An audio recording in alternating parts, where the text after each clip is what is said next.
吃之前最好拜3拜，货真价实的剑手青啊！下锅之后闹钟没响是不给筷子的。这个是什么？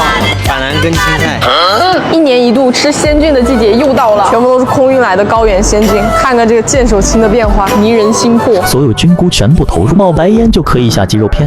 等待的期间有刺身的金耳菌跟各种热卤，垫吧垫吧。牛腱子连筋带肉的是真的很爱，干也不柴，已经完全入味了，辣度已经快接近川渝那边了，根本都不带减辣的。这一瞬间鲜味就冲到鼻子里了。先不要急着吃肉，一定要先喝汤再吃菌，真的是先掉舌头，舌尖到舌根都是鲜的，真的是很神奇。吃的是菌子，嚼的时候却有一股肉感。剑手青吃到嘴里就会比一般的更嫩更鲜一些。鸡片就比较推荐蘸着料碟吃，还没有骨头真的爱了，没有经过任何处理的都吃得很嫩，真就是鸡有鸡味。不知道是不是我心理作用，感觉用这个墨脱石锅煮出来的东西就是比一般的铁锅更好吃一些。板蓝根青菜吃起来水灵灵的，是真的很爱。还能喝到各地代表的国货饮料。菌菇火锅真的是全年龄段通吃，食材健康，吃的又很放心。